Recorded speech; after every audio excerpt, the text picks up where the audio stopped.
Meus caros, diz este artigo do Público que a economia praticamente morreu, mas que ao menos a carga fiscal diminuiu. Mas diminuiu porquê? Justamente porque a economia simplesmente colapsou e não se prevê, a este ritmo de crescimento infinitesimal, que volte ao ritmo normal nos próximos tempos. O Governo foi muito eficaz em lançar o pânico sobre toda a população e continua a sê-lo. Aliás, é a única coisa que faz bem. Reprimir a população, reprimir as reuniões sociais, exceto as da esquerda e as da extrema-esquerda radical, como o Avante e as manifes anti-inteligência. O Governo o que conseguiu fazer foi instalar o medo e a histeria coletiva no povo mais deprimido da Europa, o que toma mais ansiolíticos e drogas para a cabeça, segundo as estatísticas. O Governo provocou um estado psicótico na população. Conseguiu manter as pessoas desesperadas longe umas das outras durante meses. Muitas até já se tinham desabituado de conviver. Outros suicidaram-se. Há suicídios todos os dias que a comunicação social não fala. Porque o pânico, como eu sempre disse, mata muito mais do que o vírus. Mata de desespero, de outras doenças que não são tratadas, como é o caso do cancro, e também mata de fome e de subnutrição. Este governo é o responsável pelo lançamento da maior onda de pânico sobre a população de um país de que há memória. Um pânico ainda por cima completamente exagerado e sem fundamento científico nenhum. E isso foi visível até no comportamento da classe política, que sempre se misturou e conviveu cordialmente uns com os outros e com grande proximidade até há bem pouco tempo. Lembram-se do episódio do elevador, com certeza que se lembram, com a Ministra da Saúde, a Diretora-Geral de Saúde e todos lá dentro, aos montes. Ninguém tinha o mínimo receio de que fosse infectado pelo vírus. Por amor de Deus, era notório nada disso. Mas, entretanto, ameaçavam o povo com o fim dos tempos, logo na conferência de imprensa a seguir. Pânico esse que destruiu a frágil economia que tínhamos e por isso agora estamos mais uma vez à mercê da alta finança europeia e mundial e das suas esmolas, que como sempre pagaremos a peso de ouro e com língua de palmo. A nossa sina é esta: quando parece que finalmente começamos a levantar a cabeça, vem logo um cilindro que nos esmaga e nos mantém esmagados por mais umas décadas. A sina do socialismo, a sina de Portugal. Claro que agora vão pôr as culpas no vírus, não é? E dizer que foi geral. Mas há, e vai ver-se rapidamente, que há uma grande diferença. Os países ricos aguentam bem a crise. Dizem eles, olha, vão-se os anéis, ficam os dedos. Mas os países mais pobres da Europa, como Portugal, que só é rico em mentiras e propaganda, vai vender o quê agora? Essas mentiras e essa propaganda falsa que injeta no povo dia e noite? E que nada tem a ver com a realidade palpável por todos nós que ainda temos 2 dedos de testa. Porque é só o que nos resta. Conversa da treta, propaganda falsa. Nada mais do que isto. Onde estão os nossos anéis para que os possamos vender e fiquemos ao menos com os dedos? É que já não temos anéis nenhuns.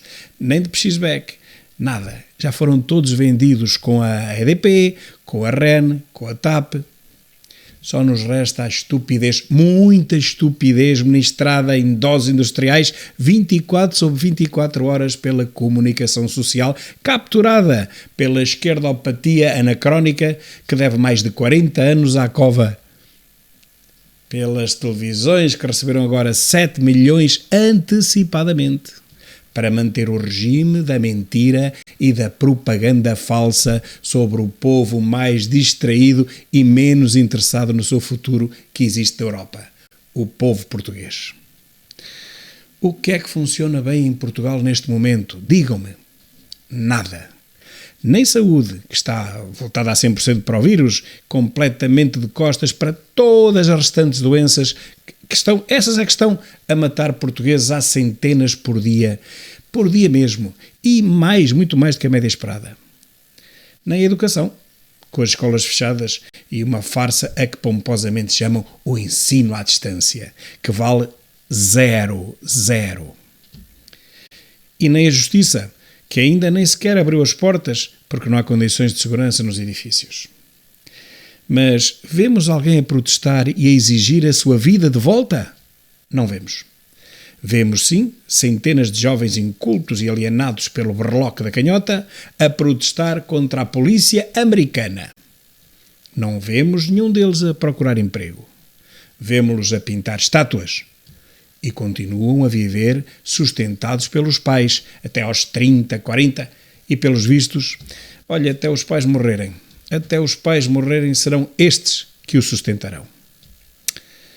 Venderam-nos a peste mais mortal da história da humanidade. E hoje vemos, pelos números ridículos e pela faixa etária atingida, que não houve história mais falsa, isso sim, nas últimas décadas do que esta. Os números das vítimas reais, e não os das infecções, que estupidez assintomáticas, não correspondem a 1/1000º dessa anunciada calamidade mundial. E ainda bem. Nada do que nos foi injetado no cérebro dia e noite durante 4 meses seguidos, mas absolutamente nada se verificou. Morreram os doentes e idosos, como morreriam de outra forma com a gripe anual, e mesmo assim só morreu para aí metade. Qual foi então o objetivo desta grande e gigantesca fraude?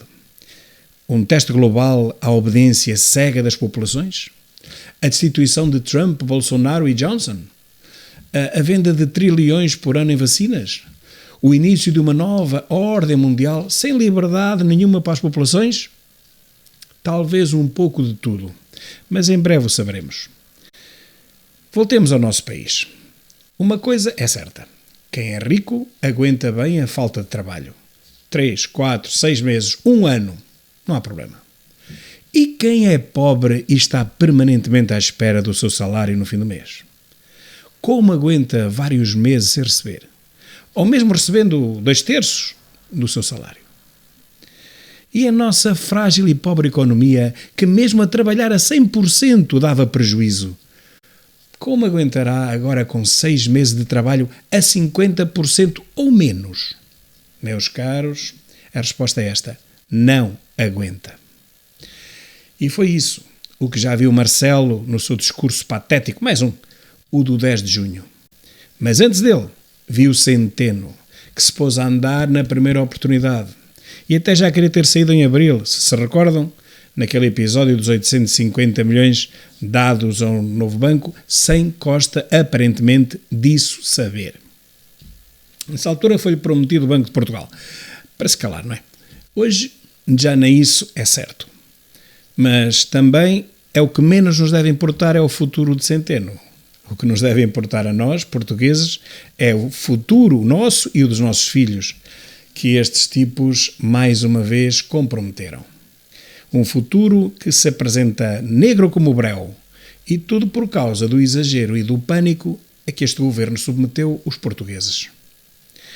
Os portugueses que agora, mesmo querendo, não conseguem reanimar a economia, por falta de liberdade, de vontade anímica e, sobretudo, por falta de dinheiro. Este governo foi a tempestade perfeita que se abateu sobre Portugal. Ao princípio, todos lhe demos o benefício da dúvida, claro, porque reflete-se ainda hoje nas sondagens isso.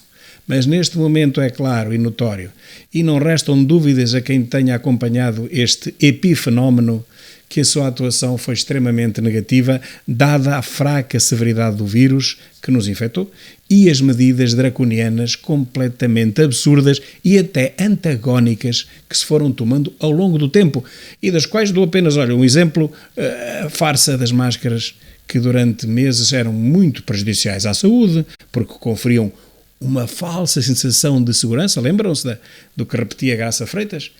E subitamente, mal as recebemos da China, pagas antecipadamente, coisa que ainda não aconteceu com os ventiladores, as máscaras passaram a ser determinantes e obrigatórias. Quase dão prisão a quem as não usar. Do 8 para 80. Posições extremistas e extremadas, baseadas em qualquer coisa que não se sabe ainda bem o que é. na política, na subserviência à Organização Mundial de Saúde, na tentativa de vender 7 mil milhões de vacinas por ano, na geopolítica mundial, na nova ordem mundial, que já está. Já achamos normal não termos liberdade nenhuma para ir à praia ou fazer uma sardinhada de São João. É normal. A nova ditadura já está em força e as pessoas ainda não se deram conta. Bem, esta nova ditadura está baseada em qualquer coisa menos na ciência. O governo andou às aranhas, às apalpadelas, sempre à espera que o Tedros, o que é que ele ia dizer, mandava fazer. Ele próprio também, o Tedros, à espera das instruções superiores vindas do Oriente, de um país de que eu não posso dizer o nome, senão este vídeo é imediatamente cortado.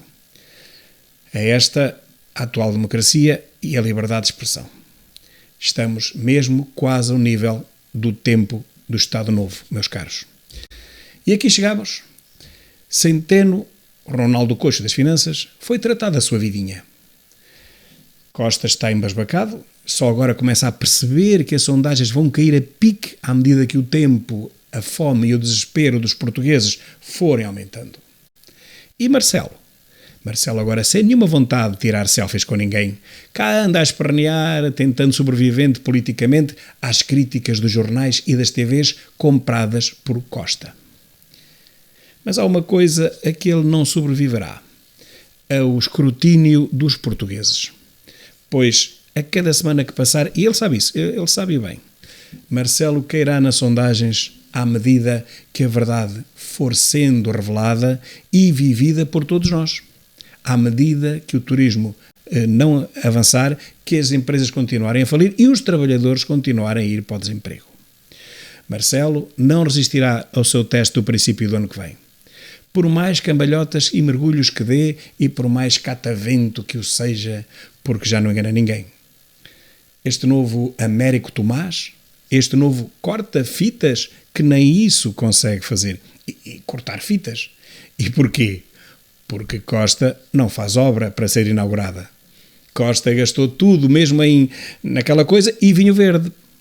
E agora, que é preciso, não há nem uma coisa nem outra. Em janeiro teremos eleições para as presidenciais, mas antes disso muita coisa vai acontecer, muita empresa irá fechar e não haverá subsídios que cheguem para substituir um turismo a apenas 30%. O nosso PIB cairá em flecha e nem 2 resgates como o da Troika nos reabilitará outra vez. Fala-se já em 150 mil milhões de euros, há até economistas que preveem que teríamos que receber praticamente um PIB inteiro, 230 mil milhões de euros. E mesmo assim pode não ser suficiente, porque esfumar-se-á e será impossível de pagar. Meus caros, se a economia que produz a riqueza não se pode pagar nada, nem os juros sequer.